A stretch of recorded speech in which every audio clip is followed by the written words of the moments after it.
इसलिए हम जानते हैं कि भारी बहुमत के साथ समाजवादी पार्टी में सभी महापौर और नगर पंचायत नगर पालिकाएं जीत के आएंगे। अयोध्या में है, तमाम जगह जितने, एक भी जिला ऐसा नहीं है जहां पे माफिया नहीं बैठे हुए हैं। उन माफियाओं के साथ कब कार्रवाई होगी, कब उनको मिट्टी में मिलाएंगे, कब उनका इनकाउंटर होगा। नमस्कार, आप देख रहे हैं हिंदुस्तान की बात। मैं हूं आपके साथ रमन। और जैसा कि आप लोग देख रहे हैं कि नगर निकाय चुनाव को लेकर आज नामांकन का अंतिम दिन है। हर पॉलिटिकल पार्टियां लगातार नामांकन को लेकर आज तहसील परिसर से लेकर जिला मुख्यालय तक नामांकन कर रही हैं। बातचीत करने के लिए डॉक्टर मनोज जी हमारे साथ, समाजवादी पार्टी के वरिष्ठ नेता और एमएलसी के पूर्व प्रत्याशी भी रहे। सबसे पहले सर आपका बहुत स्वागत। बहुत बहुत धन्यवाद रमन जी। कहीं ना कहीं सर, नगर निकाय चुनाव को लेकर जिस तरह से समाजवादी पार्टी समीकरण इस बार बनाई है टिकट को लेकर, कहीं ना कहीं क्या लग रहा है आपको? नहीं, हमारी पार्टी समाजवादी पार्टी जो भी रणनीति और जिस रणनीति के तहत हर समाज, हर वर्ग, हर विशेष धर्म वाले लोगों को उन्होंने टिकट दिया है, जो सेकुलर पार्टी कही जाती है समाजवादी पार्टी, उसी के आधार से टिकट भी बटा हुआ है। कोई ऐसे व्यक्ति नहीं है जो नहीं कह सकते हैं कि इनको जाति विशेष से करके टिकट दिया गया है। और आपको बता दें, महापौर जो जितने पाए हुए हैं निश्चित रूप से वो जीत के भी आएंगे। पार्टी ने काफ़ी एनालिसिस करके टिकट भी दिया है, इसलिए जीत के आएंगे क्योंकि जो पहले रहे वो बीजेपी के ही महापौर रहे और हर जगह नाली, सड़क और नगरों में गंदगी, सफाई, बीमारी, ये तमाम जो उसी की वजह होते थे और जिसकी वजह से नगर के सभी जितने भी वोटर हैं, मतदाता हैं, वो इन सभी लोगों से एकदम ऊब चुके हैं। इसलिए हम जानते हैं कि भारी बहुमत के साथ समाजवादी पार्टी में सभी महापौर और नगर पंचायत नगर पालिकाएं जीत के आएंगे। नगर निकाय चुनाव को लेकर सर 2024 का लोकसभा चुनाव भी है, कैसा आप आंक रहे हैं कि नगर पंचायत कितना बड़ा संदेश आपको दे सकता है? बहुत बेहतर संदेश देने जा रहा है और 2024 भी बहुत बेहतर जाएगा। और क्योंकि देख रहे हैं जो इस समय उत्तर प्रदेश का माहौल बना हुआ है, इस माहौल से आम जनता त्राहिमाम हो चुका है, परेशान हो चुका है। चाहे वो महंगाई को लेके हो, चाहे अत्याचार को लेके हो, चाहे किसी भी मामले को लेकर हो, अवैध तरीके से कार्यों को लेके हो, उनके दलाली चरम सीमा पे है। थाने में और कचहरी में, कोर्ट में, कहाँ कहाँ नहीं दलाली चल रही है, एकदम चरम सीमा पे है और इससे आम जनता परेशान हो चुकी है। गरीबी भी है, पढ़ाई लिखाई, शिक्षा, बेरोजगारी को लेके है, तमाम चीज़ें। इसलिए 24 में जनता यहाँ की परिवर्तन चाहती है। पॉलिटिकल बातचीत हमारे साथ डॉक्टर मनोज जी कर रहे हैं। सर, एक सवाल और आपसे रहेगा। जिस तरह से उत्तर प्रदेश में आप जान भी रहे हैं, जिस तरह से कहीं ना कहीं पुलिस कस्टडी में एक माफिया का हत्या कर दिया गया, इसको लेकर सर क्या कहेंगे? देखिए, माफिया है, उसको सज़ा तो होना ही चाहिए था। माफियाओं को इस तरीके से छोड़ा नहीं, मगर ये है कि लॉ एंड ऑर्डर जिस तरीके से इस सरकार में बिगड़ चुका है, उससे खौफ का माहौल बन गया है क्षेत्र में। अगर इस तरीके से अगर आप समझी सोची रणनीति के साथ जो इनकाउंटर करवाएंगे और फिर मारेंगे, मैं समझता हूँ कि जो शूटर थे जिन्होंने मारा और पुलिस के सामने मारा और 2 ही व्यक्तियों को टारगेट करके मारा गया और उसमें से एक न पुलिस वाले को लगा न अदर किसी को लगा और दोनों को, और फिर इसके बाद 2 ही 3 व्यक्ति थे और पुलिस की फोर्स वहाँ पे थी और पुलिस की फोर्स न तो उनके ऊपर अटैक करती है न उनको पकड़ती है। अब सोचिए कि समझी सोची रणनीति के तहत इस तरीके से लॉ एंड ऑर्डर को विफल करेंगे, पूरा कानून अपने हाथ में ले लेंगे, तो फिर बताइए कि फिर काय का लोकतंत्र, काय का संविधान, काय का कानून।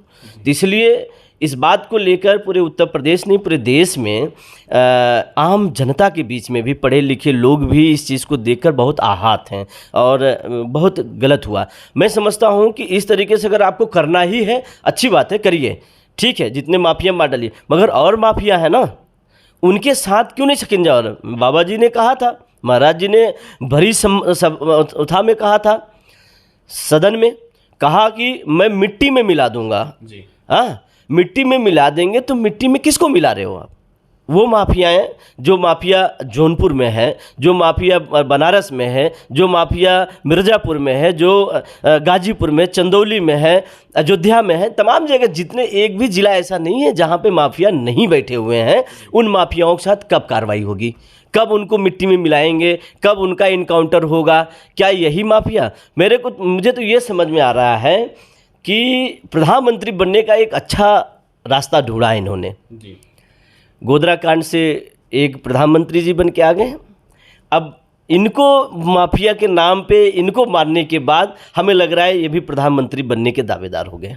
सवाल सर मेरा आपसे यही है कि कहीं न कहीं कोर्ट का अगर कोई मामला चल रहा है, अगर पुलिस कस्टडी में इस तरह से मौत हो रही है, तो इसका मुख्य कारण क्या है? सोची समझी रणनीति के तहत जो ये काम हो रहा है, और कानून को मानने वाले नहीं हैं लोग। जी। कानून को मानने वाले, संविधान को मानने वाले, बाबा साहब को मानने वाले लोग अगर रहेंगे तो कानूनी प्रक्रिया के तहत काम करेंगे। और इस तरह से काम नहीं, जो घटना उसने किया वही घटना आपने किया तो आप में उनमें कोई फर्क नहीं है। अगर कोर्ट फांसी देती तो एक अलग सवाल होता। सवाल ये तो कानून ये होता ना कि कानून हमारा जिंदा है और वो फैसला ले रहा है। जिस तरीके से मैंने बोला ना, राजू पाल की जिस तरीके से वह व्यक्ति हत्या किया, उसी तरीके से बाबा ने भी इनकी हत्या करवा दी। तो फिर अतिक में क्या फ़र्क है और बाबा में क्या फ़र्क है? कोई फ़र्क नहीं है, दोनों एक समान हैं। इसलिए ऐसे व्यक्तियों के खिलाफ भी कार्रवाई होनी चाहिए। और कोर्ट का किस तरीके का मान्य हो रहा, मैं तो माननीय उच्च न्यायालय सुप्रीम कोर्ट को ये तो कहूँगा, ऐसे जो काम हो रहे हैं इस पर कड़ाई के साथ जो रोका जाए, चाहे वो शासन सत्ता का हो चाहे शासन के हों, सबके ऊपर कार्रवाई होनी चाहिए। क्योंकि कानून को इस तरीके से हंसी का पात्र, मजाक नहीं बनाना चाहिए। जब कानून ही मिट जाएगा तो फिर लोग जाएंगे कहाँ? एक कहावत बुजुर्गों ने कहा है कि जबरा मारी और अबरा रो न पाई। तो हालात ये होंगे जब कानून की व्यवस्था गड़बड़ हो जाएगी, न थाना अदालत सुनेगा किसी का, न कोर्ट कचहरी कोई सुनेगा किसी का। तो फिर बताइए परेशान व्यक्ति और लाचार व्यक्ति जाएगा कहाँ पे? ऐसे ही होगा उनके साथ। जिस तरह से अतीक को सर मारा गया, अगर फायरिंग के दौरान क्या होना चाहिए था उन अपराधियों के ऊपर? जिस तरीके से अतीक को मारा गया उसी तरीके से उनको भी वहीं ढहा देना चाहिए। क्योंकि वो लोग भी जो अरे अतीक से कम नहीं थे। अगर एक माफिया को मार रहा है दूसरा माफिया, तो वो भी माफिया था ना, वो भी शूटर जो आए थे वो भी तो माफिया थे। पुलिस को ये काम करना चाहिए था, पुलिस ने भी ये काम नहीं की। हथियार को लेकर तमाम सवाल सर उठाए जा रहे हैं कि वो कहीं न कहीं विदेशी हथियार हैं और भारत में कहीं न कहीं बैन है, तो क्या कहना चाहते हैं? देखिए, ये मेडन टर्की पिस्टल है। इस पिस्टल को हमारे यहाँ बहुत मतलब कि इसको बैंड है, ये पाकिस्तान के रास्ते से होके आता है। अब सवालिया निशान जो है केंद्र सरकार की भी उठ रही है कि आखिर ये हथियार आया कैसे, एक चीज़। और सिद्धू मूसेवाले जो उनकी भी हत्या हुई थी इसी पिस्टल से। ये जब तस्पीस हुआ, जब जानकारी हुआ, तो ये 15 राउंड फायर की पिस्टल है।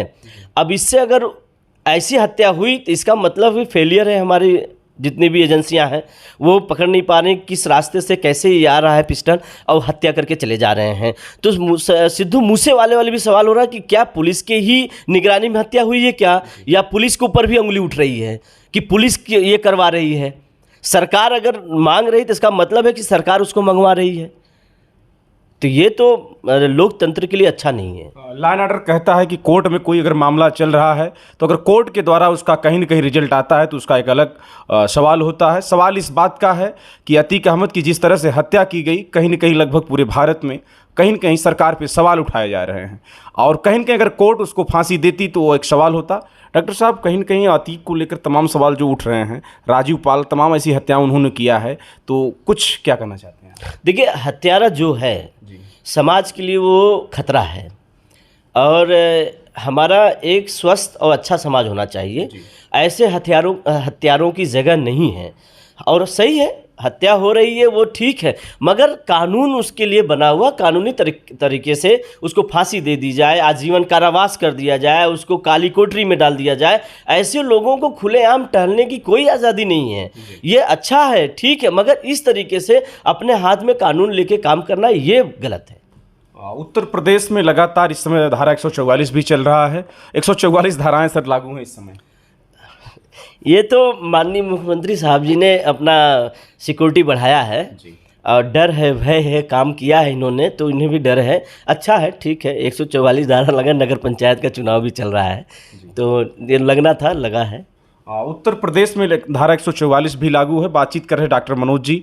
अतीक अहमद की जिस तरह से हत्या की गई, कहीं न कहीं भले वो माफिया था, लेकिन यह कहीं न कहीं लॉ एंड ऑर्डर और कोर्ट के खिलाफ था। अब क्या इसका आगे फैसला होता है? बहुत बहुत धन्यवाद डॉक्टर साहब बातचीत करने के लिए। धन्यवाद।